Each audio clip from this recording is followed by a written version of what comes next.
Stay up to date with all that's happening with the new National Party, NNP. Send us a message via text or WhatsApp on 405-8683 with your name, email, and constituency. Stay in the know with NNP. Get updated.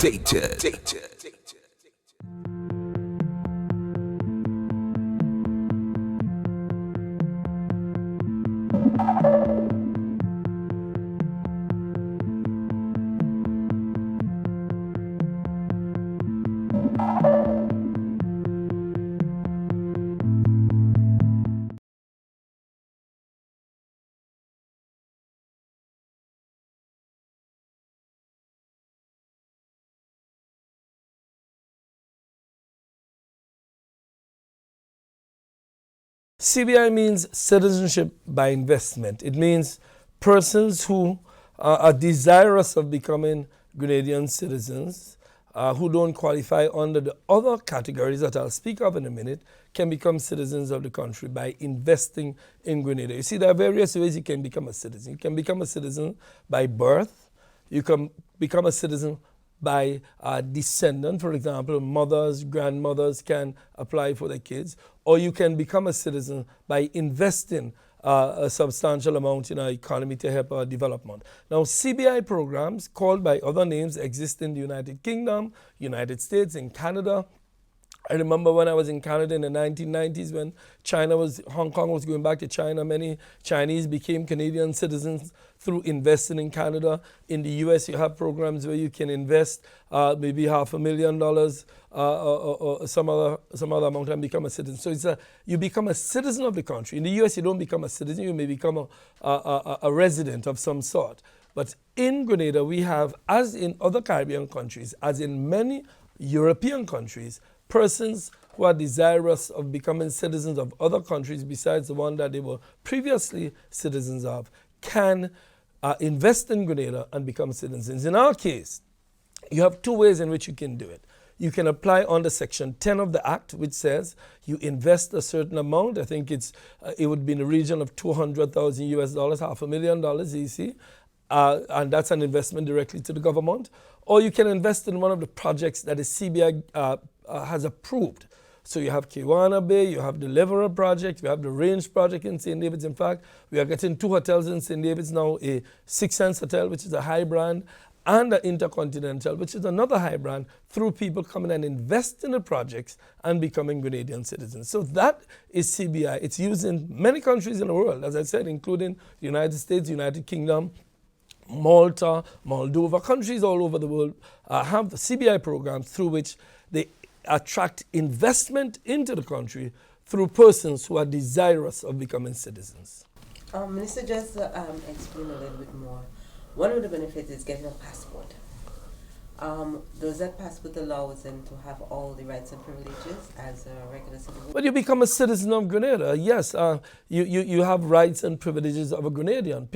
Some people talk about the right to vote, for example. Grenadians have the right to vote wherever they are, but they must be resident. Remember that the electoral laws govern who can vote. So, for example, a Grenadian who lives in the United Kingdom, who's become a citizen by virtue of descendants, for example, they cannot just pick up and come in Grenada to vote. They have to come register, they have to come live, they have to come stay here. Yes, so they have the rights of Grenadians, but those rights must be in keeping with all of the laws of the country. And remember too, when persons apply to become CBI citizens, due diligence of a significant nature is done on them. So the local financial intelligence unit looks at them. We have cooperation with the Americans, the Chinese, cooperation with all of these entities who ensure that the persons who become citizens are of good character. Not only don't have a criminal record,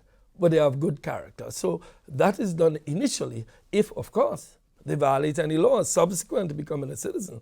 Then the area or the jurisdiction in which they commit the crime or whatever act will deal with them. So if they commit an act in Spain or in Germany or in Grenada, the laws of the country will govern them, yes. Looking at the statistics from the CBI, I realize that there has been an increasing number of persons being denied. Are you able to share what are the reasons for denying citizenship? Denying the application through CBI. Of course. Because as I said, due diligence is done, and anything that comes up that suggests that a person is not of good character, the government denies. You know, as you journalists say in your writing your stories, when in doubt, you leave out. And that is what we do in terms of CBI. And applications, not only through CBI, but remember, persons apply through residence in Grenada for citizenship, people apply through descendancy. So anything that suggests that this person is not the kind of person. Remember, for example, places like Canada or the United States. You go to the United States tomorrow and you apply for a green card, as many of our people do. They do their checks. You have a criminal record. The same checks that all countries do, we do. So it is not anything underneath or peculiar about CBI. The US has it, as I said, the United Kingdom have it, Canada has it, and all of them do the due diligence to make sure the people you attract. You see, small countries like ours have to attract investment. We get investment, foreign direct investment, or we can have local investment. The capacity of locals to invest is limited, as we're well aware, in terms of our own capacity as a small island developing state. So we have to attract foreign direct investment. You can get it by somebody just coming and say, listen, I want to build a hotel, or you can give an incentive. You have to incentivize, be it through concessions, be it through whatever proposals. The CBI is such a mechanism through which we incentivize persons to come to Grenada to build hotels. So the people of St. David's, for example, in the next 2 years, in 2022, they will have 2 hotels, Intercontinental and Six Sense. And that comes as a result of the CBI program. It's good for the people of St. David. We must also have projects in agriculture. We must have projects in sport. I have advised, and the government is looking at expanding the scope of areas in which the CBI investors can come. And you're talking about increasing in denials. It is because every day, and I know this because the Prime Minister has said that to us time and time again, you have to make sure that the program is clean and make sure that the program is running away, that it does not attract persons who come. If anybody is found after, as we've had cases, people apply, as do people with descendancy, as do people in other forms of applications. If we find that there's a problem, we deal with it immediately. Right, and so you've mentioned a lot, Minister, about due diligence and, of course, doing background checks. What else makes Grenada's program stand out? Because we've been recognized by the IMF and the World Bank. What makes us stand out? Well, the first thing the IMF and the World Bank and many of these countries look at is the due diligence process, as I just indicated. They want to make sure that your passport is a passport that has high integrity. And the way to do that is to make sure that the holders of this passport are persons that are properly checked to make sure, properly vetted to ensure good character, no criminal record. That's the first thing. The second thing is the fact that recognizes that is the fact that we have visa-free travel to China, visa-free travel to Russia, visa-free travel to Schengen, the European countries. Visa-free travel to many countries is an indicator that the governments of these countries have said that, listen, a holder of a Grenadian passport is a person who has been properly checked to ensure that the integrity of the passports is intact. So the IMF and the World Bank and all these agencies, in addition to the fact that the Grenadian economy itself is doing very well, and that Grenada is known to be a peaceful place, hardly any crime. So the nature of the country and the development of the country goes into it, but the fact that we do extreme due diligence on our passport holders is something that they are quite pleased with. The CBI Minister, can you show us or explain to us the link between the CBI program, persons who have passport, and our diplomacy? The link. You see that? I've heard. The recent Al Jazeera tape is us, meaning Grenada and other countries, linkage to diplomacy with CBI, where persons who are part of the CBI are made diplomats because they would have given money to political parties and so on. Explain to us how somebody under the CBI would possibly become a diplomat. It's amazing. There's actually no organic link between the two. CBI is a program run so people can become Grenadian citizens. And you know, people want to become citizens for various reasons. Some people want to move to live. Some people just want to have a second citizenship in terms of allowing them to access. For example, I'm sure if I came into this room today and I said, everybody inside here can get a Canadian citizenship, or everybody inside here can get U.S. citizenship. I'm sure each one of you here will put up your hands in the air and say, why? So that you can have ease of travel to the United States. Not that you want to go live, but you want to have ease of travel. I'm sure many of you here have access to the United States. Similarly, a holder of a Grenadian passport can have ease of travel to Russia, to China, to the European countries. So it is a convenient document for them. And what do we get in return? It's the Six Senses Hotel in St. David's, the Intercontinental Hotel in St. David's, the Kwana Bay Hotel, the Leverer Project. We get investment into the country, which is the obligation of our governments. And all governments. I remember being part of the previous government. The previous government, towards the last years, actually agreed and began the process of resetting the CBI program. In fact, I have speeches that I made as Minister of Tourism in the latter days of my experience in the previous government, where we said that CBI was incorrupt. So I don't think there's anybody across the political spectrum in Grenada who disagree with the CBI program. I think that apart from the fact that other countries have it, and I said other countries through the region and the United Kingdom and so on, we in Grenada, I think across the political spectrum, agree the value of CBI. Now, there's all kinds of speculation as to whether or not the integrity of the program and so on and so forth. But I think we all agree on CBI. Now, with respect to diplomats, that has nothing to do with CBI. Let me explain the diplomatic side of stuff. The CBI I've just spent some minutes on. We in the Ministry of Foreign Affairs conduct the diplomacy of our country. There are about 192 countries in the world, and we have to conduct diplomacy with all of them. It's a very expensive proposition. So we have established embassies in Brussels, in London, in New York, in Washington, in Toronto we have our Consul General, in Moscow we have embassies. The problem is that in order to finance these embassies, if you're well aware of the cost of financing, it is difficult to have our embassies throughout the world. So we have processes where we have consul generals. So somebody, for example, who lives, a Grenadian who lives in a country like India, we will appoint somebody honorary consul where it does not cost anything to the government of Grenada. There is no cost. And what they do is conduct our diplomacy there free of cost to us. But in order to conduct that diplomacy, they must have a diplomatic passport and some diplomatic position. But that does not, remember, that there are two kinds of diplomats. There's the diplomats assigned to the country, they get immunities, and diplomats who don't have immunities. Now, what does that mean? For example, we have appointed an ambassador to the United States, Excellency Yolan Smith. She's appointed and paid for from Grenada. Very expensive for us. And she conducts diplomacy in Washington with the United States and with the Organization of American States. We pay for that. And we pay enormous amounts for that. In fact, there's a big debate throughout the Caribbean where governments are shutting down some embassies because of the cost. Because it means less healthcare, less housing, less education. So we may decide, for example, we want to have a diplomatic contact in India. And in India, we found somebody who may be a Grenadian, may not be a Grenadian, who wants to conduct and assist us in the conduct of our diplomacy for several reasons. It may be that they're interested in Grenada. It may be that they're interested in business, whatever it is. But they assist us as honorary consuls. So what do?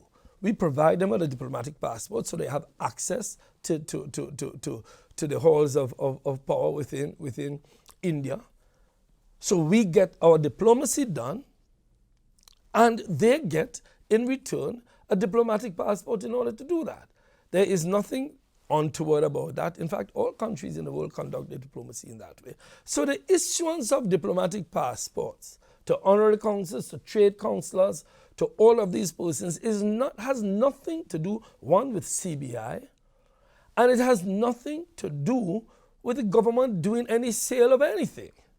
It is a matter of the conduct of our diplomacy in a way that we can afford and in a way that allows us access to as many countries in the world as possible. So, for example, we may decide we're opening a consulate in South Africa. But you know the expense of opening a consulate in South Africa. We'll have to send somebody there. We'll have to pay for their living. We'll have to pay for accommodation. We'll have to pay for embassies. Somebody says, listen, Peter, I am John Doe. I am prepared to assist Grenada in South Africa. I like Grenada. I've visited Grenada. And they come for many reasons. I am prepared to do that. I said, okay, here's what we'll do. You will open an honorary consulate. You will take care of our diplomacy within South Africa. In return, you have a diplomatic passport and you pursue it. So there's nothing untoward or secret or hidden about it. The idea of sale of diplomatic passports with respect to Grenada is absolute nonsense. It is simply a means through which we conduct our diplomacy. And I can bring many of these diplomats before you and to show what they have done. For example, our relationship with countries like India is now being enhanced because we are pursuing our diplomatic relations with Africa. I just visited Kenya. I'm going to look for somebody to help us represent Grenada in Kenya to establish relations with the Kenyan government. What do? I look for somebody who can afford to do it, who is living in Kenya, and that person gets a diplomatic passport in order to represent this country. And that is what it's about. I'm not sure what all of the noise is about, but certainly. Does that person has to be a national of the country, say like South Africa or Kenya, or is it somebody who would have gained Grenada citizenship through CBI? You can have a Grenadian citizen. It doesn't have to be CBI. Remember, CBI is only a means through which you achieve citizenship. No, it may be a Grenadian by birth, it may be a Grenadian by descendancy, or it may be a Grenadian through CBI. But that has nothing to do with the fact that they become honorary consuls. I want to get it out of people's minds that CBI citizenship entitles anybody to a diplomatic passport. It is absolutely untrue. CBI citizenship are given to persons on the basis of their investment. No, it may be that somebody comes, and I've had it happen. Somebody becomes a CBI citizen and they come to Grenada. And they say, listen, and I really like Grenada, and I can assist Grenada in its diplomacy in the country in which I was born, or the country in which I lived. And then they become an honorary consul or a trade consul or an attaché or something. But it is not on the basis of the CBI citizenship. It's on the basis of them wanting to help us there and our need to have representation there.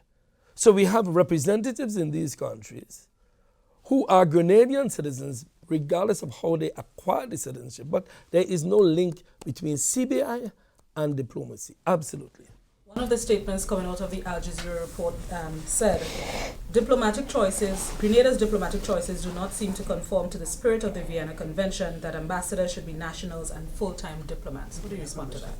I am not sure which part of the Vienna Convention says that. Our research does not suggest that the Vienna Convention says just that. We have embassies and persons in embassies who are all nationalities, but primarily in the embassies is primarily Grenadian. But there is nothing as far as we are concerned, and we like to be educated on that, which suggests that the Vienna Convention says what they say it says. But again, we are prepared to discuss that. But that has nothing, we do not believe that we are violating any Vienna Convention. You see, one of the things I have found with we must also put all of this in the context of small state, big state rivalry. We have a CBI program that the big states have been trying to stifle. While they have CBI programs, they believe a small island state should not have it, simply because it allows us access to certain development finances that we won't otherwise have, which is going to make us independent. We have to recognize that. We have to also recognize that they may believe it's a leak on their investment potential, because people from the north, typically capital flowed from the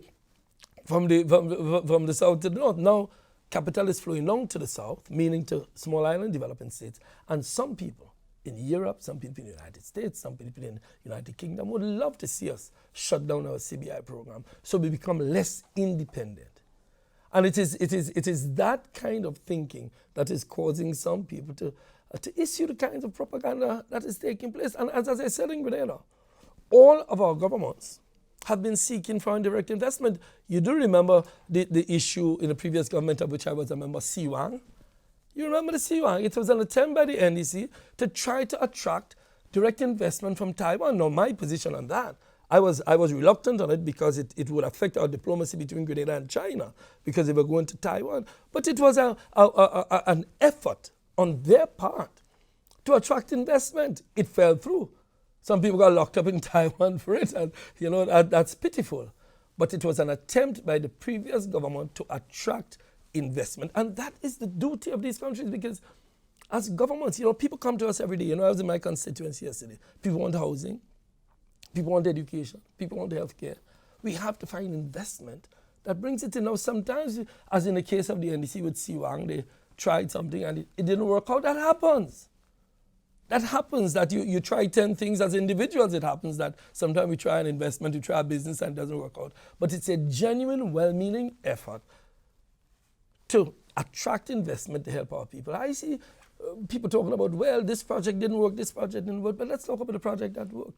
Let's talk about Six Senses. Let's talk about Kiwana Bay. Let's talk about the hotels that we have. Those work. If in the process of attracting 100 investors, one turn out to be not so proper, that's a good batting average, isn't it?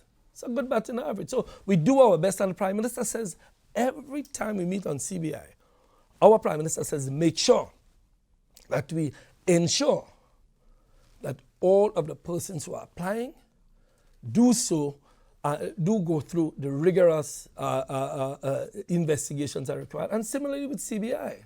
Similarly, with persons who we make ambassadors or persons who we make diplomats or give diplomatic passports. The cabinet approves everyone. So it's not something that's done in a shade. It's approved by the cabinet. It is done after the FIU is consulted. It is done after other international agencies are contacted. And it's all above board. Nothing shady going on in the night. So of course, Al Jazeera and other news media, it sells good media to have these kinds of stories. But the truth is that our diplomacy, our CBI, is conducted in a very upfront way and in a way, in our view, that deals with all the problems. Now, as we go forward, whatever problems arise, you try to solve them. You had this shrimp farm issue. Yes, it was an issue. The Prime Minister said publicly we have to investigate it. Laws were passed subsequent to that issue to ensure it does not repeat. So it is not something that we say, listen, there's no problem. There was a problem. But we have to ensure that as we proceed, as we develop, as we try to attract investors, we deal with all of the potential problems that arise. Mentioning the shrimp farm investigation, any update?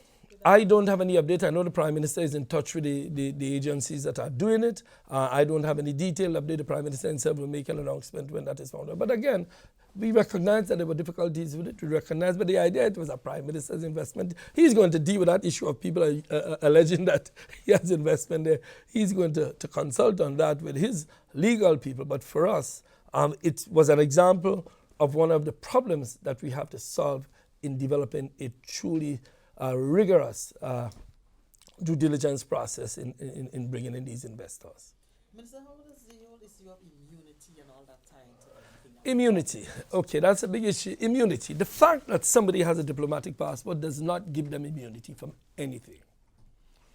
Let me see if I can, in a minute, explain this. When you appoint an ambassador to Moscow, to New York, to Washington, to Trinidad, you applied to the government to grant immunities to the ambassador to the country. So the ambassador in New York, for example, or the ambassador in Washington will be granted immunity from the receiving state. We do not give immunity. We cannot give immunity. Immunity is granted by the state in which the person is appointed. So the first thing you do is send a letter saying, I would like to appoint, Linda Strake or whoever to become our ambassador in Washington, D.C. They send back a letter saying, yes, we accept her, and we are prepared to grant immunities. We've had in the past, and we know the case of Decima Williams during the Revolution. Revolution attempted to appoint Decima Williams, and the United States said no. So she was not granted any immunities. She was thus there representing us at the OAS. Now, when they grant immunities, it is a matter for them to enforce that. The fact that we give somebody a diplomatic passport to be an honorary consul or to be any kind does not give them any form of immunity. A diplomatic passport, our PSs, Many of them have diplomatic passports, or senior officials have diplomatic passports, or official passports. Having a diplomatic passport does not give the holder any kind of diplomatic immunity in and of itself. In order to get diplomatic immunity, the receiving country and the countries in where we have ambassadors would be Brussels, Russia, London, China, New York, Washington, Caracas, and Havana. Those countries, the ambassadors there would have immunity in those countries. The other diplomats we speak of, the honorary consuls and other holders of diplomatic passports, have no form of immunity because we cannot. The fact that I give Leslie Ann Johnson a diplomatic passport does not make you immune for any prosecution of a crime. It doesn't mean you can walk down, as President Trump said, for Fifth Avenue and shoot anybody and you get off. There's no diplomatic immunity by giving a passport. It's a receiving country, the US or China or Russia or London, that gives diplomatic immunity. The Al Jazeera report also accuses that countries that use the CBI program use funds raised in the program to stay in power, including Grenada in the last... By aiming to stay in power, to build a pillar below under the power to keep it up? Meaning what? Meaning you use it to finance your election campaign. That's... You use it for different products that would encourage votes here. Like what? Like building 2 hotels in St. David? Like building a hotel in Leverett? If building 2 hotels in St. David tells the people of St. David, listen, this government is a good government, sure.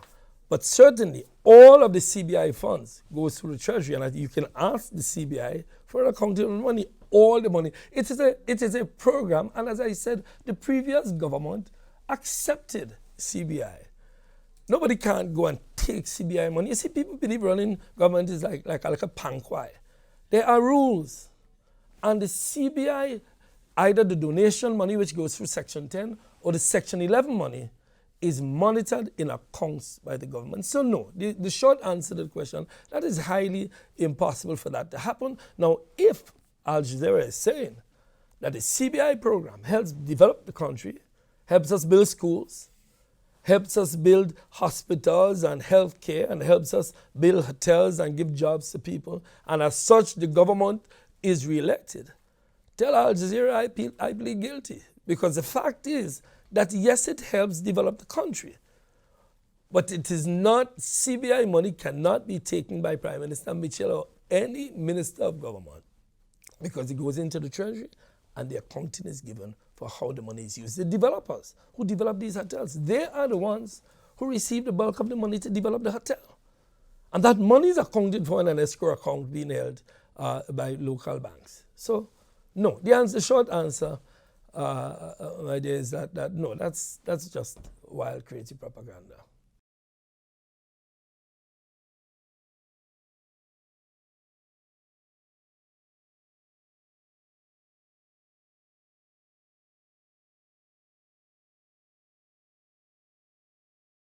Stay up to date with all that's happening with the new National Party, NNP. Send us a message via text or WhatsApp on 405-8683 with your name, email, and constituency. Stay in the know with NNP. Get updated.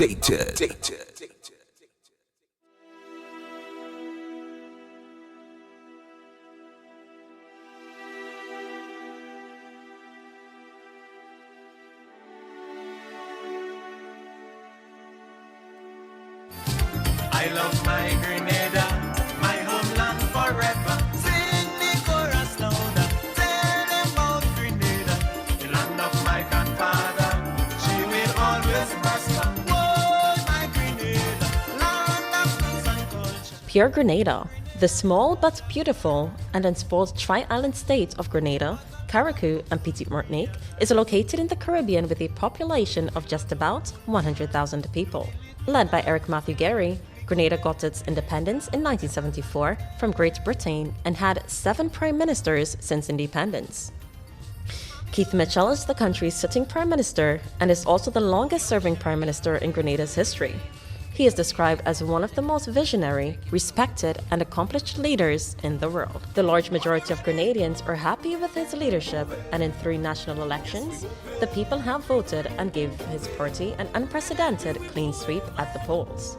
Prime Minister Mitchell has guided Grenada through difficult periods such as the rebuilding process after the passage of Hurricane Ivan in 2004, and the rebuilding of the economy after 5 years of the NDC administration that ran 2008 to 2013. During that period, the NDC government became bankrupt and was unable to manage the economy.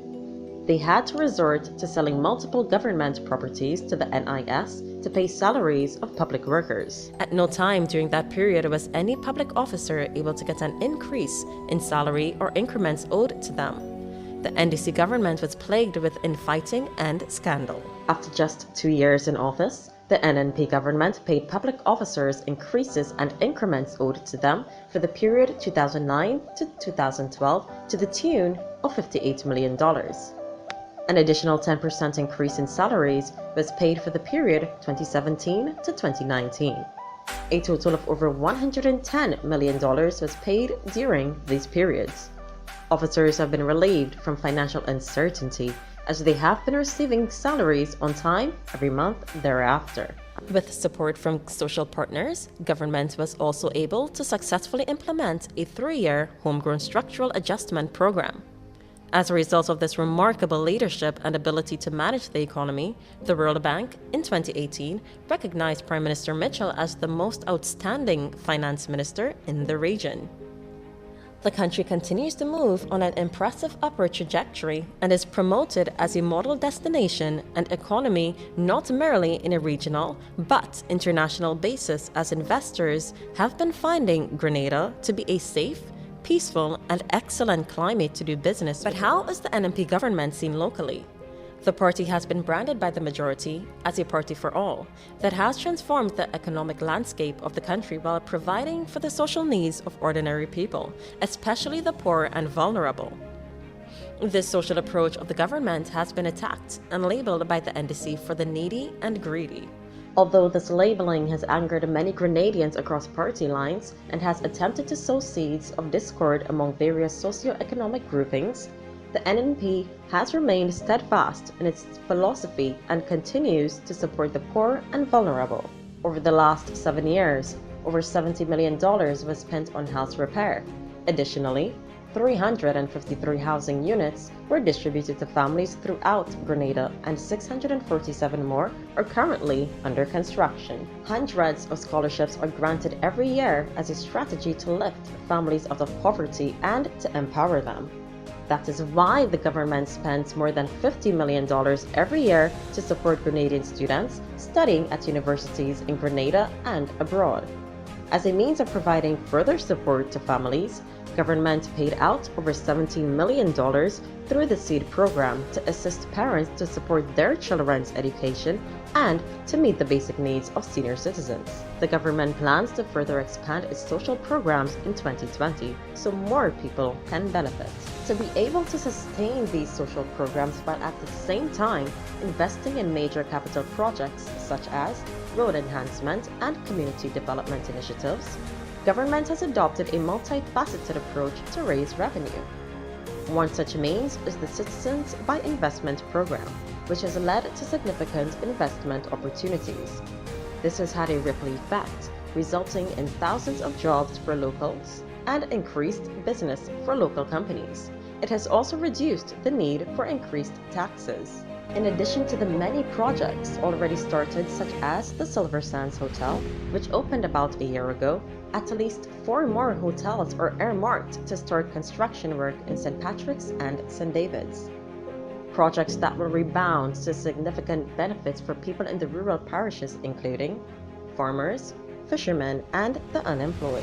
This multi-pronged approach to economic development can explain why the government, on returning to the office, has been able to reduce unemployment figures from over 40% under the NDC in 2013 to 15.1% in the first quarter of 2019. Government's focus is now on developing a comprehensive training program to prepare people for thousands of jobs that are forthcoming. the government must be credited for a huge reduction in the national debt. During the 2008 election campaign, the NDC accused the NNP of incurring high national debt, but the NNP has always argued that the debt, which was incurred mainly for major government projects, is not the real issue. The party has explained that the most important issue regarding the national debt is the country's ability to repay its debts. With this philosophy in mind, government was able to successfully reduce the debt to GDP from 108% to 55.8% in just 7 years. This outstanding achievement provides additional room for government to create far more opportunities for the people of Grenada, Carriacou, and Petite-Martinique. On November 19th, during his annual budget speech, Prime Minister Mitchell announced a $1.46 billion budget. One of the biggest focus of the government in this new budget will be to improve healthcare services.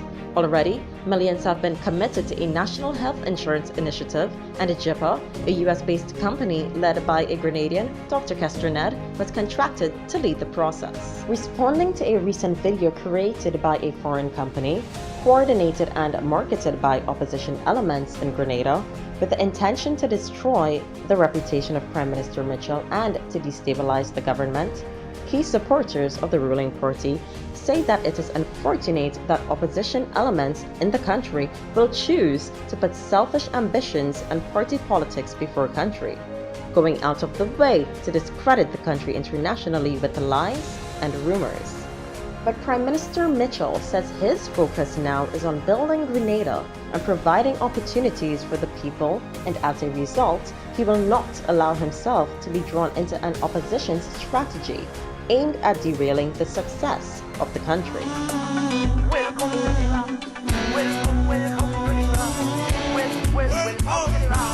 Despite the local party politics in Grenada, the tri-island state of Grenada, Carriacou, and Petite-Martinique continues to be a shining star in the region and a beacon of hope for the economic prosperity of the Caribbean region. She want the spice and rock. Say welcome to the rock.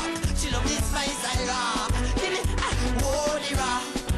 She want the spice and rock. Say welcome to the rock.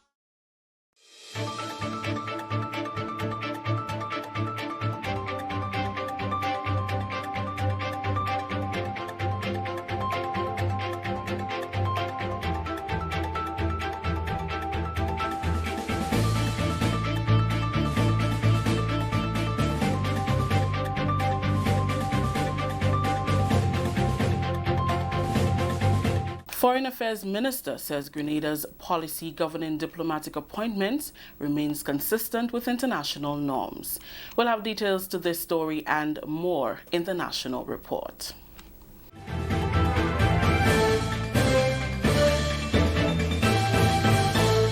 With the details to the news for Friday, December 13th, 2019, I am Rakisha St. Louis. Foreign Affairs Minister Hon Peter David says Grenada's policy, which governs the appointment of diplomats, remains consistent with international norms and are therefore not in contravention of the Vienna Convention. Minister David says the fact that someone may be in possession of a diplomatic passport does not give them immunity from anything.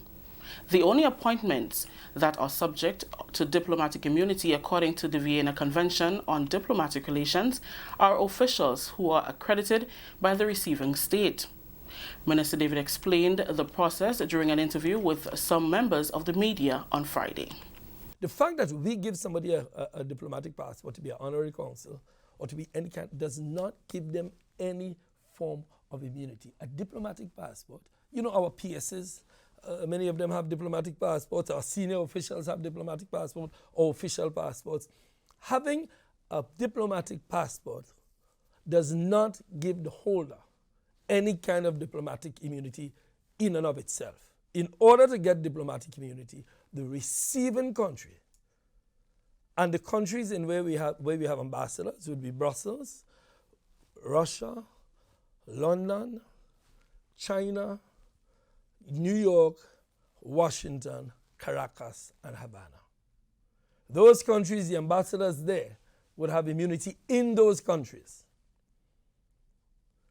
The other diplomats we speak of, the honorary consuls and other holders of diplomatic passports, have no form of immunity, because we cannot. The Public Workers Union and the Grenada Union of Teachers, who are jointly representing faculty and staff at the T.A. Marisha Community College, have officially written to the chairman of the college council, Augustine Vespri, accepting the offer of part payment of $1.75 million on or before December 30th. The money represents part payment of increments owed to the college faculty and staff. The letter also stated, and I quote, that the joint unions will appreciate a firm determination for the payment of the outstanding balance of $4,368,000 to be made by December 18th and a signed agreement by December 19th, 2019 to concretize this proposal. We have been negotiating with the two unions representing the staff and faculty at TAMCC for a while now. We made a previous proposal, and the one we made recently of $1.75 million have been accepted for a part payment of the increment owed to the staff. That we want to thank the union and members of the union, the leadership of the union and its members, for accepting that proposal at this time. The other part, the balance of the payment, need to be worked on. They are asking and place some conditions on us. And we have replied to them indicating that at our scheduled meeting on the 18th, that is Wednesday next week, the matter will be studied and we would come up with whatever is necessary to ensure that we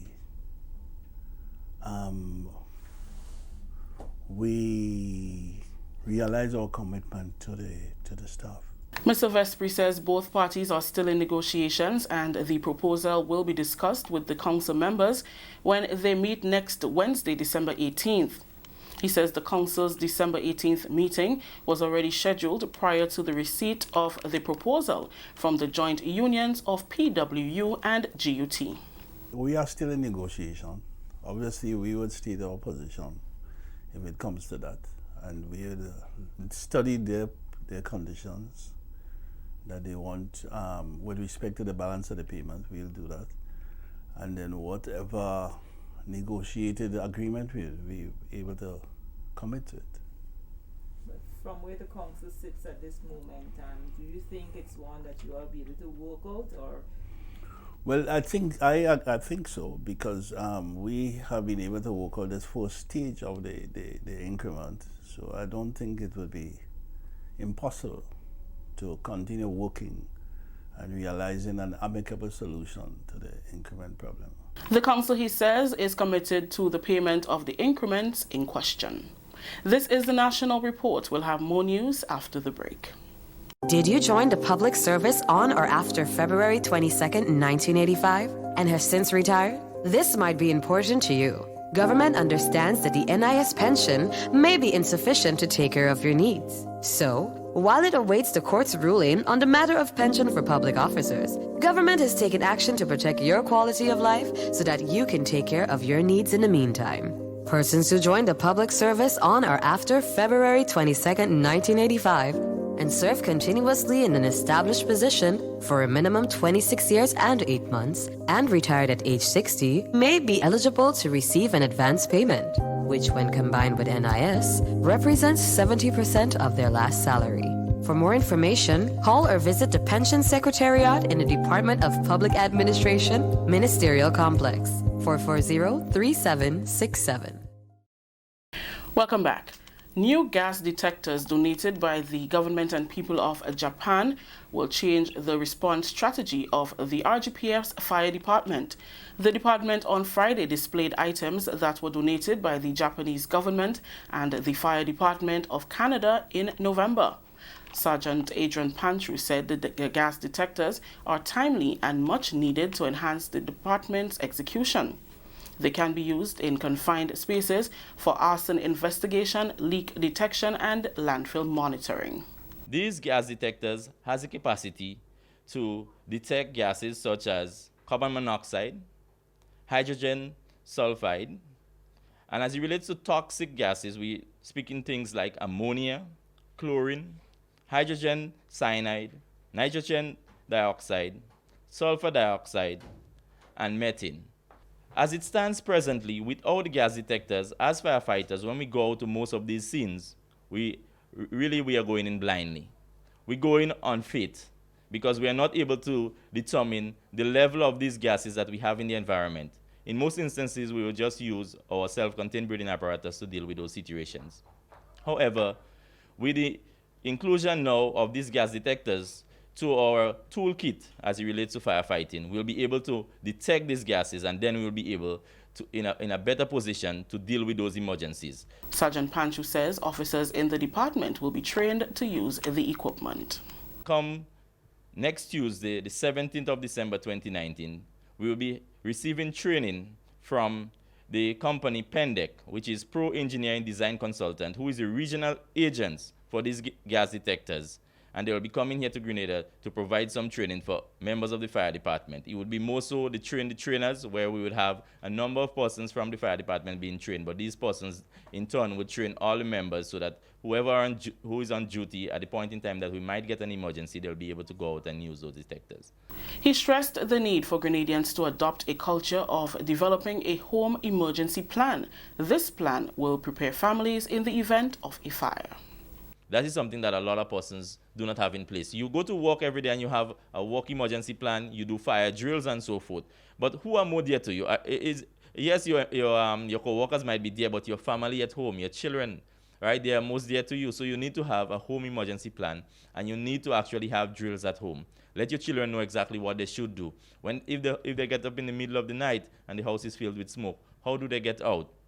You practice those things and they know exactly where they should go. You have a muster point so that everyone can congregate there so that you can actually account for persons. So when we as firefighters get to the scene, you're in a position to tell us, listen, everyone is accounted for, so you're only dealing with a fire. Bunker suits, 27 trousers, 27 jackets, 43 shirts, 5 helmets, gas and dust-proof masks are among the items donated.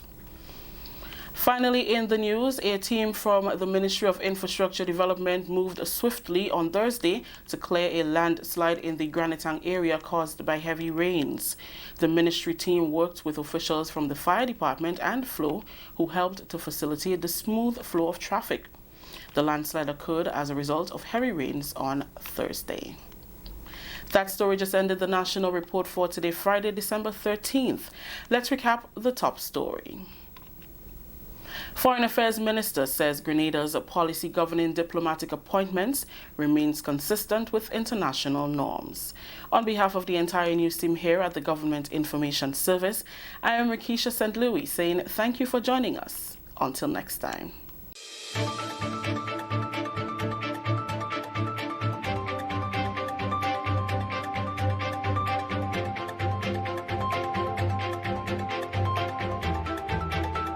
Stay up to date with all that's happening with the new National Party, NNP. Send us a message via text or WhatsApp on 405-8683 with your name, email, and constituency. Stay in the know with NNP. Get updated.